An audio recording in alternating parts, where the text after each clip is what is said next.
upon the condition that you engage to cease in your opposition to the measures of the government. It is the governor's advice to you, sir, not to incur the further displeasure of His Majesty. Your conduct has been such as makes you liable to penalties of an amount of Henry VIII, by which persons can be sent to England for trial for treason or misprision of treason, at the discretion of a governor of a province. But by changing your political course, you will not only receive great personal advantages, but you'll also make your peace with the king. Samuel Adams had the choice of two decisions here. He could cease his opposition and receive personal bribes, or he could continue and run the risk of being hanged. Clearly, the time had come when Adams was forced to reach instantly a decision which could have cost him his life. The majority of men would have found it difficult to reach such a decision. The majority would have sent back an evasive reply, but not Adams.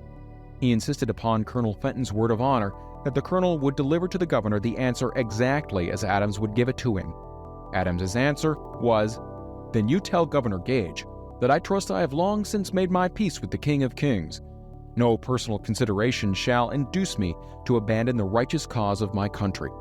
And tell Governor Gage it is the advice of Samuel Adams to him no longer to insult the feelings of an exasperated people."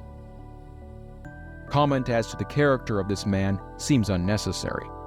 It must be obvious to all who read this astounding message that its sender possessed loyalty of the highest order. This is important. Racketeers and dishonest politicians have prostituted the honor for which such men as Adams died.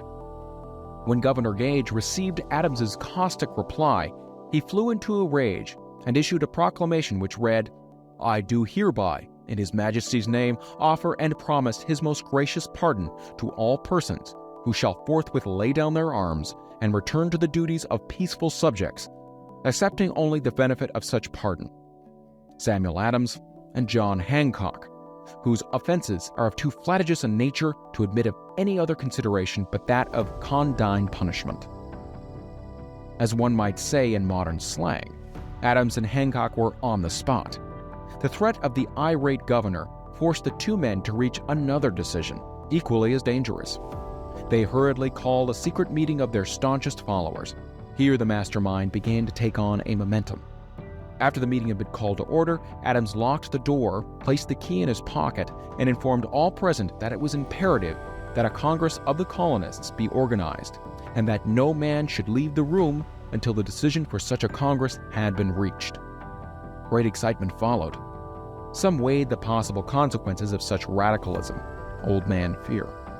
Some expressed grave doubts as to the wisdom of so definite a decision in defiance of the Crown. Locked in that room were two men immune to fear, blind to the possibility of failure: Hancock and Adams. Through the influence of their minds, the others were induced to agree that, through the Correspondence Committee, arrangements should be made for a meeting of the First Continental Congress to be held in Philadelphia on September 5, 1774. Remember this date. It is more important than July 4, 76. If there had been no decision to hold a Continental Congress, there could have been no signing of the Declaration of Independence. Before the first meeting of the new Congress, another leader in a different section of the country was deep in the throes of publishing a summary view of the rights of British America. He was Thomas Jefferson of the province of Virginia, whose relationship to Lord Dunmore, representative of the Crown in Virginia, was as strained as that of Hancock and Adams with their governor. Shortly after his famous Summary of Rights was published, Jefferson was informed that he was subject to prosecution for high treason against His Majesty's government. Inspired by the threat, one of Jefferson's colleagues, Patrick Henry, boldly spoke his mind, concluding his remarks with a sentence which shall remain forever a classic: "If this be treason, then make the most of it." It was such men as these who, without power, without authority, without military strength, without money, sat in solemn consideration of the destiny of the colonies.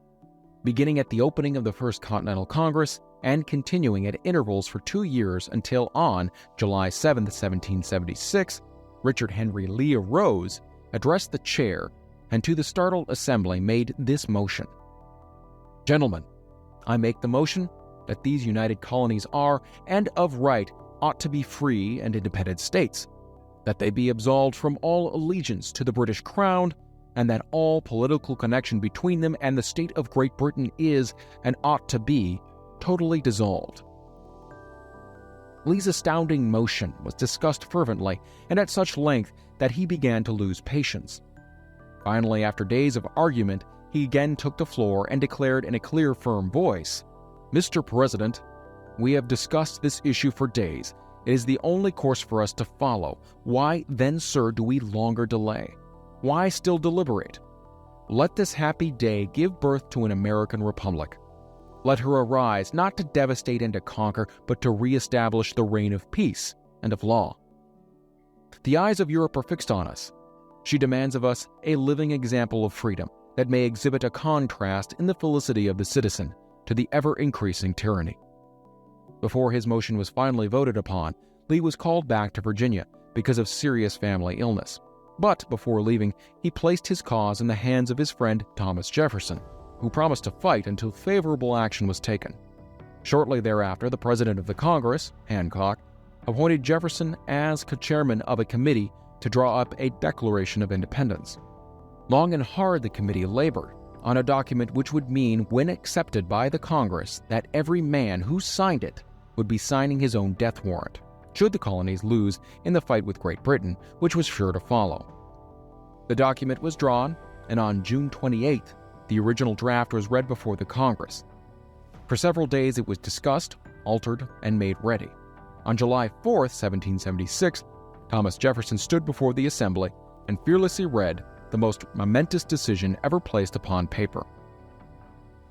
When in the course of human events, it is necessary for one people to dissolve the political bands which have connected them with another, and to assume among the powers of the earth the separate and equal station to which the laws of nature and of nature's God entitle them, a decent respect to the opinions of mankind requires that they should declare the causes which impel them to the separation.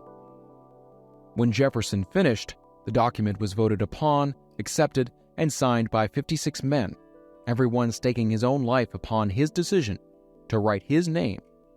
By that decision came into existence a nation destined to bring to mankind forever the privilege of making decisions. By decisions made in a similar spirit of faith, and only by such decision can men solve their personal problems and win for themselves high estates of material and spiritual wealth. Let us not forget this. Analyze the events which led to the Declaration of Independence and be convinced that this nation, which now holds a position of commanding respect and power among all nations of the world, was born of a decision, created by a mastermind consisting of 56 men. Note well the fact that it was their decision that ensured the success of Washington's armies, because the spirit of that decision was in the heart of every soldier who fought with him, and served as spiritual power which recognizes no such thing as failure. Note also, with great personal benefit, that the power which gave this nation its freedom is the self-same power that must be used by every individual who becomes self-determining. This power is made up of the principles described in this book. It will not be difficult to detect in the story of the Declaration of Independence at least 6 of these principles: desire, decision, faith, persistence, the mastermind, and the organized planning. Throughout this philosophy will be found the suggestions that thought, backed by strong desire, has a tendency to transmute itself into its physical equivalent. Before passing on, I wish to leave you with the suggestion that one may find in this story, and in the story of the organization of the United States Steel Corporation, a perfect description of the method by which thought makes this astounding transformation. In your search for the secret of the method, do not look for a miracle, because you'll not find it. You'll find only the eternal laws of nature. These laws are available to every person who has the faith and the courage to use them. They may be used to bring freedom to a nation or to accumulate riches. There is no charge save the time necessary to understand and appropriate them. Those who reach decisions promptly and definitely know what they want, and generally get it. The leaders in every walk of life decide quickly and firmly. That is the major reason why they are leaders. The world has the habit of making room for the man whose words and actions show that he knows where he's going. Indecision is a habit which usually begins in youth. The habit takes on a permanency as the youth goes through graded school, high school, and even through college, without definiteness of purpose. The major weakness of all educational systems is that they neither teach nor encourage the habit of definite decision. It would be beneficial if no college would permit the enrollment of any student unless and until the student declared his major purpose in matriculating. It would be of still greater benefit if every student who enters the graded schools were compelled to accept training in the habit of decision and forced to pass a satisfactory examination on this subject before being permitted to advance in the grades. The habit of indecision acquired because of the deficiencies of our school system goes with the student into the occupation he chooses, if, in fact, he chooses an occupation. Generally, the youth just out of school seeks any job that can be found. He takes the first place he finds because he has fallen into the habit of indecision. 98 out of every 100 people working for wages today are in the positions they hold because they lacked the definiteness of decision to plan a definite position and the knowledge of how to choose an employer. Definiteness of decision always requires courage, sometimes very great courage. The 56 men who signed the Declaration of Independence staked their lives on the decision to affix their signatures to that document. The person who reaches a definite decision to procure the particular job and make life pay the price he asks does not stake his life on that decision. He stakes his economic freedom. Financial independence, riches, desirable business, and professional positions are not within reach of the person who neglects or refuses to expect, plan, and demand these things. The person who desires riches in the same spirit that Samuel Adams desired freedom for the colonies is sure to accumulate wealth. In the chapter on organized planning, you'll find complete instructions for marketing every type of personal service. You'll also find detailed information on how to choose the employer you prefer and the particular job you desire. These instructions will be of no value to you unless you definitely decide to organize them into a plan of action.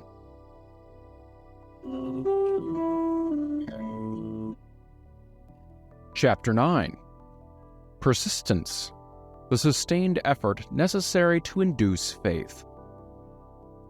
The 8th step toward riches. Persistence is an essential factor in the procedure of transmuting desire into its monetary equivalent. The basis of persistence is the power of will. Willpower and desire, when properly combined, make an irresistible pair. Men who accumulate great fortunes are generally known as cold-blooded and sometimes ruthless. Often they are misunderstood. What they have is willpower, which they mix with persistence and place back of their desires to ensure the attainment of their objectives. Henry Ford has been generally misunderstood to be ruthless and cold-blooded. This misconception grew out of Ford's habit of following through in all of his plans with persistence. The majority of people are ready to throw their aims and purposes overboard and give up at the first sign of opposition or misfortune. A few carry on despite all opposition until they attain their goal.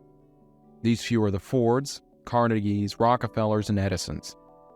There may be no heroic connotation to the word persistence, but the quality is to the character of man what carbon is to steel.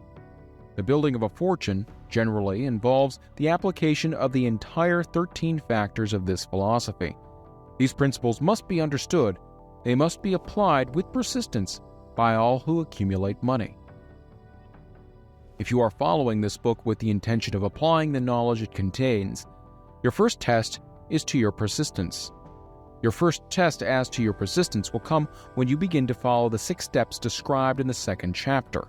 Unless you are one of the 2 out of every 100 who already have a definite goal at which you are aiming and a definite plan for its attainment, you may read the instructions and then pass on with your daily routine and never comply with those instructions.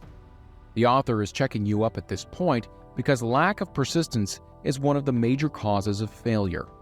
Moreover, experience with thousands of people has proved that lack of persistence is a weakness common to the majority of men. It is a weakness which may be overcome by effort.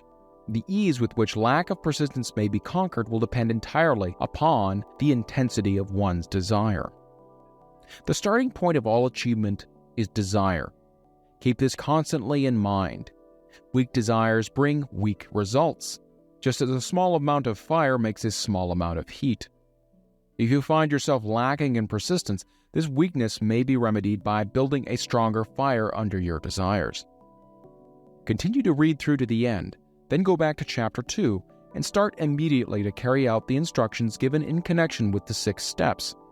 The eagerness with which you follow these instructions will indicate clearly how much or how little you'd really desire to accumulate money. If you find that you are indifferent, you may be sure that you have not yet acquired the money consciousness which you must possess before you can be sure of accumulating a fortune. Fortunes gravitate to men whose minds have been prepared to attract them, just as surely as water gravitates to the ocean. In this book may be found all the stimuli necessary to attune any normal mind to the vibrations which will attract the object of one's desires. If you find you're weak in persistence, center your attention upon the instructions contained in the chapter on power. Surround yourself with a mastermind group, and through the cooperative efforts of the members of this group, you can develop persistence. You will find additional instructions for the development of persistence in the chapters on autosuggestion and on the subconscious mind. Follow the instructions outlined in these chapters until your habit nature hands over to your subconscious mind a clear picture of the object of your desire. From that point on, you will not be handicapped by a lack of persistence. Your subconscious mind works continuously while you're awake and while you're asleep. Spasmodic or occasional effort to apply the rules will be of no value to you. To get results, you must apply all of the rules until their application becomes a fixed habit with you. In no other way can you develop the necessary money consciousness. Poverty is attracted to the one whose mind is favorable to it, as money is attracted to him whose mind has been deliberately prepared to attract it, and through the same laws. Poverty consciousness will voluntarily seize the mind which is not occupied with the money consciousness. A poverty consciousness develops without conscious application of habits favorable to it. The money consciousness must be created to order, unless one is born with such a consciousness. Catch the full significance of the statements in the preceding paragraph, and you will understand the importance of persistence in the accumulation of a fortune. Without persistence, you will be defeated, even before you start. With persistence, you will win. If you have ever experienced a nightmare, you'll realize the value of persistence. You're lying in bed, half awake, with a feeling that you're about to smother. You're unable to turn over or to move a muscle. You realize that you must begin to regain control over your muscles. Through persistent effort of willpower, you finally manage to move the fingers of one hand. By continuing to move your fingers, you extend your control to the muscles of one arm until you can lift it. Then you gain control of the other arm in the same manner. You finally gain control over the muscles of one leg and then extend it to the other leg. Then, with one supreme effort of will, you regain complete control over your muscular system and snap out of your nightmare. The trick has been turned step by step. You may find it necessary to snap out of your mental inertia through a similar procedure, moving slowly at first, then increasing your speed until you gain complete control over your will. Be persistent no matter how slowly you may at first have to move. With persistence will come success. If you select your mastermind group with care, you'll have in it at least one person who will aid you in the development of persistence. Some men who have accumulated great fortunes did so because of necessity. They developed the habit of persistence because they were so closely driven by circumstances that they had to become persistent. There's no substitute for persistence. It cannot be supplanted by any other quality. Remember this, and it will hearten you in the beginning when the going may seem difficult and slow. Those who have cultivated the habit of persistence seem to enjoy insurance against failure. No matter how many times they're defeated, they finally arrive up toward the top of the ladder. Sometimes it appears that there is a hidden guide whose duty is to test men through all sorts of discouraging experiences. Those who pick themselves up after defeat and keep on trying arrive, and the world cries, "Bravo, I knew you could do it." The hidden guide lets no one enjoy great achievement without passing the persistence test. Those who can't take it simply can't make the grade. Those who can take it are bountifully rewarded for their persistence. They receive as their compensation whatever goal they're pursuing. This is not all. They receive something infinitely more important than material compensation: the knowledge that every failure brings with it the seed of an equivalent advantage. There are exceptions to this rule. A few people know from experience the soundness of persistence. They are the ones who have not accepted defeat as being anything more than temporary. They are the ones whose desires are so persistently applied that defeat is finally changed into victory.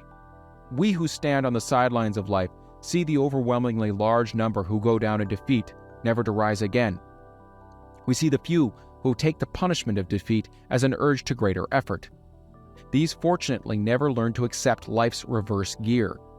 But what we do not see, what most of us never suspect of existing, is the silent but irresistible power which comes to the rescue of those who fight on in the face of discouragement. If we speak of this power at all, we call it persistence, and let it go at that. One thing we all know, if one does not possess persistence, one does not achieve noteworthy success in any calling. As these lines are being written, I look up from my work and see before me, less than a block away, the great mysterious Broadway, the graveyard of dead hopes, and the front porch of opportunity. From all over the world, people have come to Broadway, seeking fame, fortune, power, love, or whatever it is that human beings call success. Once in a great while, someone steps out from the long procession of seekers, and the world hears that another person has mastered Broadway. But Broadway is not easily nor quickly conquered. She acknowledges talent, recognizes genius, pays off in money only after one has refused to quit. Then we know he has discovered the secret of how to conquer Broadway. The secret is always inseparably attached to one word: persistence. The secret is told in the struggle of Fannie Hurst, whose persistence conquered the Great White Way. She came to New York in 1915 to convert writing into riches. The conversion did not happen quickly, but it came. For 4 years, Miss Hurst learned about the, quote, sidewalks of New York from first-hand experience. She spent her days laboring and her nights hoping. When hope grew dim, she did not say, "All right, Broadway, you win." She said, "Very well, Broadway, you may whip some, but not for me. I'm going to force you to give up." One publisher, the Saturday Evening Post, sent her 36 rejection slips before she broke the ice and got a story across. The average writer, like the average in other walks of life, would have given up the job when the first rejection slip came. She pounded the pavement for 4 years to the tune of the publisher's no, because she was determined to win. Then came the payoff. The spell had been broken. The unseen guide had tested Fannie Hurst, and she could take it. From that time on, publishers made a beaten path to her door. Money came so fast she hardly had time to count it. Then the moving picture men came, discovered her, and money came not in small change but in floods. The moving picture rights to her latest novel, Great Laughter, brought $100,000, said to be the highest price ever paid for a story before publication. Her royalties from the sale of the book probably will run much more. Briefly, you have a description of what persistence is capable of achieving. Fannie Hurst is no exception. Wherever men and women accumulate great riches, you may be sure they have first acquired persistence. Broadway will give any beggar a cup of coffee and a sandwich, but it demands persistence of those who go after the big stakes. Kate Smith will say amen when she reads this. For years, she sang without money and without price before any microphone she could reach. Broadway said to her, "Come on, get it, if you can take it." She did take it, until one happy day Broadway got tired and said, "What's the use? You don't know when you're whipped, so name your price and go to work in earnest." Miss Smith named her price, and it was plenty, a way up in figures so high that 1 week's salary is far more than most people make in a whole year. Verily, it pays to be persistent. And here is an encouraging statement which carries with it a suggestion of great significance. Thousands of singers who excel Kate Smith are walking up and down Broadway looking for a break without success. Countless others have come and gone. Many of them sang well enough, but they failed to make the grade because they lacked the courage to keep on keeping on, until Broadway became tired of turning them away. Persistence is a state of mind, therefore it can be cultivated. Like all states of mind, persistence is based upon definite causes, among them these: A. Definiteness of purpose. Knowing what one wants is the first and perhaps the most important step towards the development of persistence. A strong motive forces one to surmount many difficulties. B. Desire. It is comparably easy to acquire and to maintain persistence in pursuing the object of intense desire. C. Self-reliance. Belief in one's ability to carry out a plan encourages one to follow the plan through with persistence. Self-reliance can be developed through the principle described in the chapter on autosuggestion. D. Definiteness of plans. Organized plans, even though they may be weak and entirely impractical, encourage persistence. E. Accurate knowledge. Knowing that one's plans are sound, based upon experience or observation, encourages persistence. Guessing instead of knowing destroys persistence. F. Cooperation. Sympathy, understanding, and harmonious cooperation with others tends to develop persistence. G. Willpower. The habit of concentrating one's thoughts upon the building of plans for the attainment of definite purpose leads to persistence. H. Habit. Persistence is the direct result of habit. The mind absorbs and becomes a part of the daily experiences upon which it feeds. Fear, the worst of all enemies, can be effectively cured by forced repetition of courage. Everyone who has seen active service in a war knows this. Before leaving the subject of persistence, take inventory of yourself and determine in what particular, if any, you are lacking in this essential quality. Measure yourself courageously, point by point, and see how many of the 8 factors of persistence you lack. The analysis may lead to discoveries that will give you a new grip on yourself. Symptoms of lack of persistence. Here you'll find the real enemies which stand between you and noteworthy achievement. Here you'll find not only the symptoms indicating weakness of persistence, but also the deeply seated subconscious causes of this weakness. Study the list carefully and face yourself squarely, if you really wish to know who you are and what you are capable of doing. These are the weaknesses which must be mastered by all who accumulate riches. 1. Failure to recognize and to clearly define exactly what one wants. 2. Procrastination with or without cause, usually backed up with a formidable array of alibis and excuses. 3. Lack of interest in acquiring specialized knowledge. 4. Indecision, the habit of passing the buck on all occasions instead of facing issues squarely. It's also backed by alibis. 5. The habit of relying upon alibis instead of creating definite plans for the solution of problems. 6. Self-satisfaction. There is but little remedy for this affliction and no hope for those who suffer from it. 7. Indifference. Usually reflected in one's readiness to compromise on all occasions rather than meet opposition and fight it. 8. The habit of blaming others for one's mistakes and accepting unfavorable circumstances as being unavoidable. 9. Weakness of desire, due to neglect in the choice of motives that impel action. 10. Willingness, even eagerness, to quit at the first sign of defeat, based upon one or more of the 6 basic fears. 11. Lack of organized plans, placed in writing where they may be analyzed. 12. The habit of neglecting to move on ideas or to grasp opportunity when it presents itself. 13. Wishing instead of willing. 14. The habit of compromising with poverty instead of aiming at riches. Generally absence of ambition to be, to do, and to own. 15. Searching for all the shortcuts to riches, trying to get without giving, a fair equivalent. Usually are reflected in the habit of gambling, endeavoring to drive sharp bargains. 16. Fear of criticism. Failure to create plans and to put them into action because of what other people will think, do, or say. This enemy belongs at the head of the list because it generally exists in one's subconscious mind, where its presence is not easily recognized. See the 6 basic fears in a later chapter. Let us examine some of the symptoms of the fear of criticism. The majority of people permit relatives, friends, and the public at large to so influence them that they cannot live their own lives because they fear criticism. Huge numbers of people make mistakes in marriage, stand by the bargain, and go through life miserable and unhappy because they fear criticism which may follow if they correct the mistake.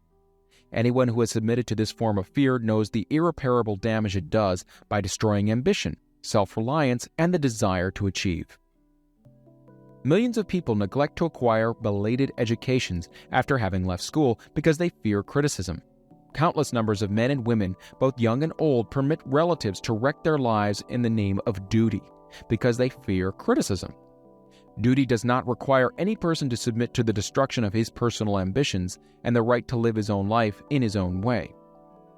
People refuse to take chances in business because they fear the criticism which may follow if they fail. The fear of criticism in such cases is stronger than the desire for success.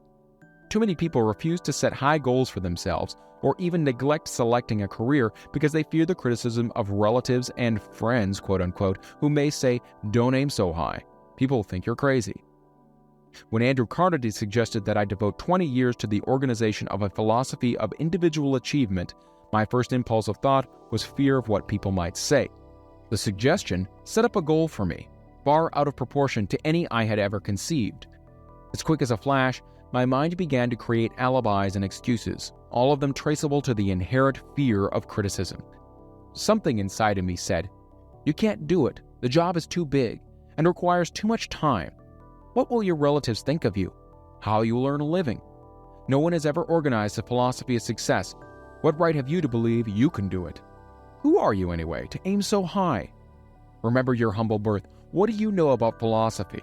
People will think you're crazy," and they did. Why hasn't some other person done this before now? These and many other questions flashed into my mind and demanded attention. It seemed as if the whole world had suddenly turned its attention to me with the purpose of ridiculing me into giving up all desire to carry out Mr. Carnegie's suggestion. I had a fine opportunity then and there to kill off ambition before it gained control of me.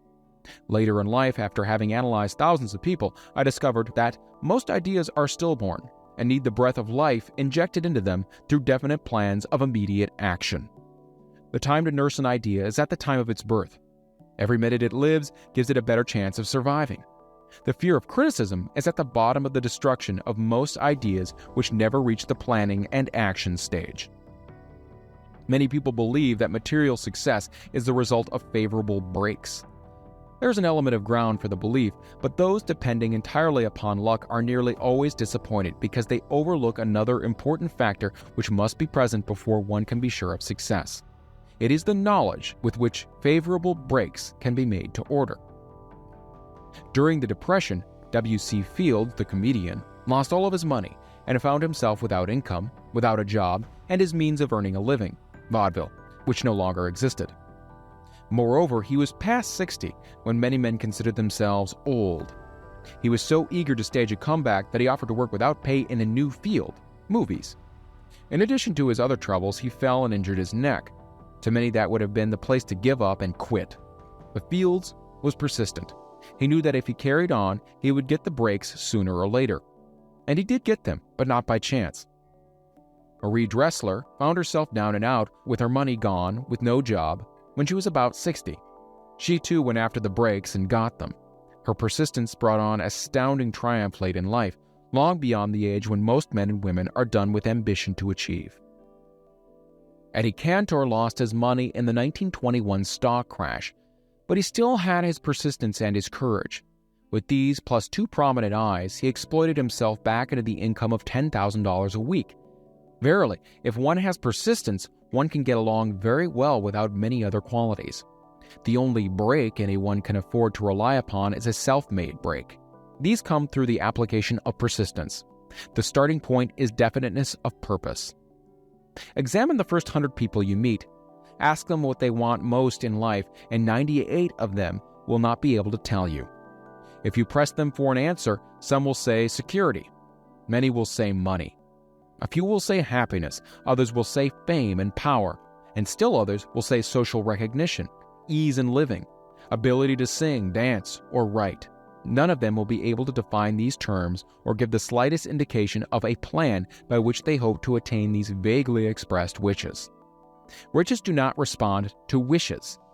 They respond only to definite plans, backed by definite desires through constant persistence. How to develop persistence? There are 4 simple steps which lead to the habit of persistence. They call for no great amount of intelligence, no particular amount of education, and but little time or effort. The necessary steps are: 1. A definite purpose backed by a burning desire for its fulfillment. 2. A definite plan expressed in continuous action. 3. A mind closed tightly against all negative and discouraging influence, including negative suggestions of relatives, friends, and acquaintances. 4. A friendly alliance with one or more persons who will encourage one to follow through with both plan and purpose. These 4 steps are essential for success in all walks of life. The entire purpose of the 13 principles of this philosophy is to enable one to take these 4 steps as a matter of habit. These are the steps by which one may control one's economic destiny. They are the steps that lead to freedom and independence of thought. They are the steps that lead to riches in small or great quantities. They lead the way to power, fame, and worldly recognition. They are the 4 steps which guarantee favorable breaks. They are the steps that convert dreams into physical realities. They lead also to the mastery of fear, discouragement, indifference. There is a magnificent reward for all who learn to take these 4 steps. It is the privilege of writing one's own ticket and of making life yield whatever price is asked. I have no way of knowing the facts, but I venture to conjecture that Mrs. Wallace Simpson's great love for a man was not accidental, nor the result of favorable breaks alone. There was a burning desire and careful searching at every step of the way. Her first duty was to love. What is the greatest thing on earth? The master called it love, not man, made rules. Criticism, bitterness, slander, or political marriages. But love. The master called it love, not man-made rules, criticism, bitterness, slander, or political marriages, but love. She knew what she wanted, not after she met the Prince of Wales, but long before that. Twice when she had failed to find it, she had the courage to continue her search. To thine own self be true, and it must follow, as the night the day, thou canst not be false to any man. Her rise from obscurity was of the slow, progressive, persistent order, but it was sure. She triumphed over unbelievably long odds, and no matter who you are or what you may think of Wallace Simpson or the king who gave up his crown for her love, she is an astounding example of applied persistence, an instructor on the rules of self-determination from whom the entire world might profitably take lessons. When you think of Wallace Simpson, think of one who knew what she wanted and shook the greatest empire on earth to get it. Women who complain that this is a man's world, that women do not have an equal chance to win, owe it to themselves to study carefully the life of this unusual woman who, at an age which most women consider old, captured the affection of the most desirable bachelor in the entire world. And what of King Edward? What lesson may we learn from his part in the world's greatest drama of recent times? Did he pay too high a price for the affection of the woman of his choice? Surely no one but he can give the correct answer. The rest of us can only conjecture. This much we know: the king came into the world without his own consent. He was born to great riches without requesting them. He was persistently sought in marriage. Politicians and statesmen throughout Europe tossed dowagers and princesses at his feet. Because he was the firstborn of his parents, he inherited a crown, which he did not seek and perhaps did not desire. For more than 40 years he was not a free agent, could not live his life in his own way, but had little privacy, and finally assumed duties inflicted upon him when he ascended the throne. Some will say, with all these blessings, King Edward should have found peace of mind, contentment, and joy of living. The truth is that back of all the privileges of a crown, all the money, the fame, and the power inherited by King Edward, there was an emptiness which could be filled only by love. His greatest desire was for love. Long before he met Wallace Simpson, he doubtless felt this great universal emotion tugging at the strings of his heart, beating upon the door of his soul, and crying out for expression. But when he met a kindred spirit, crying out for the same holy privilege of expression, he recognized it, and without fear or apology, opened his heart and bade it enter. All the scandal mongers in the world cannot destroy the beauty of this international drama. through which two people found love and had the courage to face open criticism, renounce all else to give it holy expression. King Edward's decision to give up the crown of the world's most powerful empire for the privilege of going the remainder of the way through life with the woman of his choice was a decision that required courage. The decision also had a price, but who has the right to say the price was too great? Surely not he who said, "He among you who is without sin, let him cast the first stone." As a suggestion to any evil-minded person who chooses to find fault with the Duke of Windsor because his desire was for love, and for openly declaring his love for Wallis Simpson and giving up his throne for her, let it be remembered that the open declaration was not essential. He could have followed the custom of clandestine liaison which has prevailed in Europe for centuries, without giving up either his throne or the woman of his choice, and there would have been no complaint from either church or laity. But this unusual man was built of sterner stuff. His love was clean, it was deep and sincere. It represented the one thing which above all else he truly desired. Therefore, he took what he wanted and paid the price demanded. If Europe had been blessed with more rulers with the human heart and the traits of honesty of ex-King Edward for the past century, that unfortunate hemisphere, now seething with greed, hate, lust, political connivance, and threats of war, would have a different and a better story to tell, a story of which love and not hate would rule. In the words of Stuart Austin Weir, we raise our cup and drink this toast to ex-King Edward and Wallis Simpson. Blessed is the man who has come to know that our muted thoughts are our sweetest thoughts. Blessed is the man who, from the blackest depths, can see the luminous figure of love, and seeing, sing, and singing say, "Sweeter far than uttered lays are the thoughts I have of you." In these words would we pay tribute to the people who, more than all others of modern times, have been the victims of criticism and the recipients of abuse, because they found life's greatest treasure and claimed it. Mrs. Simpson read and approved this analysis. Most of the world will applaud the Duke of Windsor and Wallis Simpson because of their persistence in searching until they found life's greatest reward. All of us can profit by following their example in our own search for which we demand of life. What mystical power gives to men of persistence the capacity to master difficulties? Does the quality of persistence set up in one's mind some form of spiritual, mental, or chemical activity which gives one access to supernatural forces? Does infinite intelligence throw itself on the side of the person who still fights on after the battle has been lost, with the whole world on the opposing side? These and many other similar questions have arisen in my mind as I observed men like Henry Ford, who started at scratch and built an industrial empire of huge proportions, with little else in the way of a beginning but persistence. Or Thomas Edison, who, with less than 3 months of schooling, became the world's leading inventor and converted persistence into the talking machine, the moving picture machine, and the incandescent light, to say nothing of 100 or other useful inventions. I had the happy privilege of analyzing both Mr. Edison and Mr. Ford year by year over a long period of years, and therefore the opportunity to study them at close range. So I speak from actual knowledge when I say I find no quality save persistence in either of them that even remotely suggested the major source of their stupendous achievements. As one makes an impartial study of the prophets, philosophers, miracle men, and religious leaders of the past, one is drawn to the inevitable conclusion that persistence, concentration of effort, and definiteness of purpose were the major sources of their achievements. Consider, for example, the strange and fascinating story of Muhammad.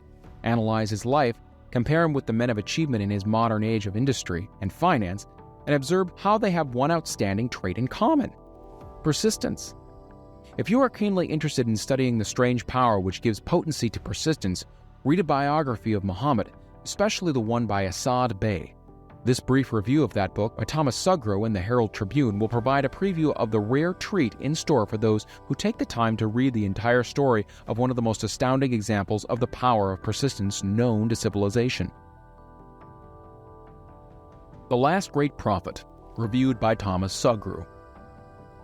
Muhammad was a prophet, but he never performed a miracle. He was not a mystic. He had no formal schooling. He did not begin his mission until he was 40. When he announced that he was the messenger of God bringing word of the true religion, he was ridiculed and labeled a lunatic. Children tripped him and women threw filth upon him. He was banished from his native city Mecca, and his followers were stripped of all their worldly goods and sent into the desert after him. When he had been preaching 10 years, he had nothing to show for it but banishment, poverty, and ridicule.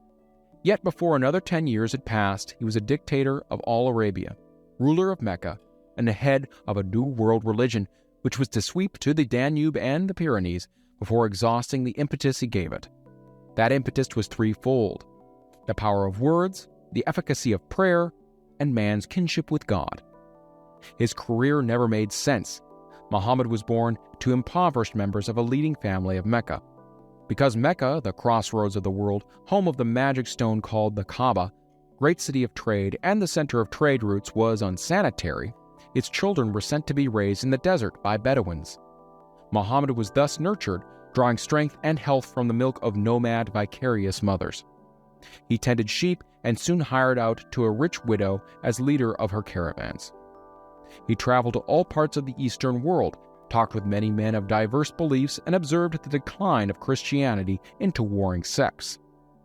When he was 28, Khadijah, the widow, looked upon him with favor and married him. Her father would have objected to such a marriage, so she got him drunk and held him up while he gave paternal blessing. For the next 12 years, Muhammad lived as a rich and respected and very shrewd trader.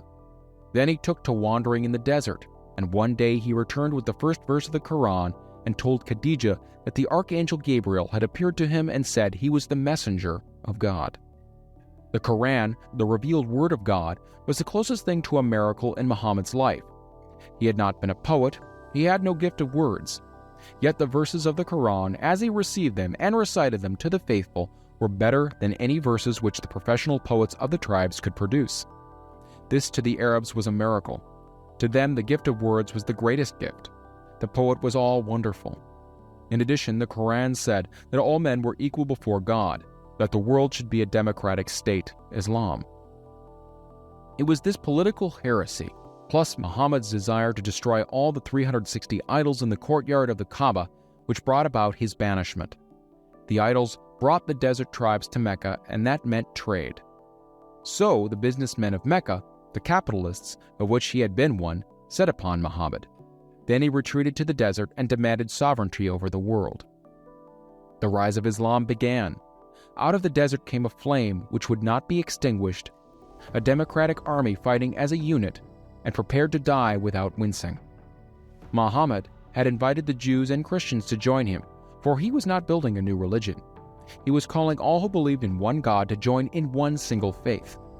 If the Jews and Christians had accepted his invitation, Islam would have conquered the world. They didn't. They would not even accept Muhammad's innovation of humane warfare. When the armies of the Prophet entered Jerusalem, not a single person was killed because of his faith. When the Crusaders entered the city centuries later, not a Muslim man, woman, or child was spared. But the Christians did accept one Muslim idea: the place of learning, the university. Chapter 10. Power of the Mastermind, the Driving Force. The ninth step toward riches. Power is essential for success in the accumulation of money. Plans are inert and useless without sufficient power to translate them into action. This chapter will describe the method by which an individual may attain and apply power. Power may be defined as organized and intelligently directed knowledge. Power, as the term is here used, refers to organized effort, sufficient to enable an individual to transmute desire into its monetary equivalent. Organized effort is produced through the coordination of effort of two people or more who work toward a definite end in the spirit of harmony. Power is required for the accumulation of money. Power is necessary for the retention of money after it has been accumulated. Let us ascertain how power may be acquired. If power is organized knowledge, let us examine the sources of knowledge. A. Infinite intelligence. This source of knowledge may be contacted through the procedure described in another chapter with the aid of creative imagination. B. Accumulated experience. The accumulated experience of man, or that portion of which it has been organized and recorded, may be found in any well-equipped public library. An important part of this accumulated experience is taught in public schools and colleges where it has been classified and organized. C. Experiment and research. In the field of science, and in practically every other walk of life, men are gathering, classifying, and organizing new facts daily.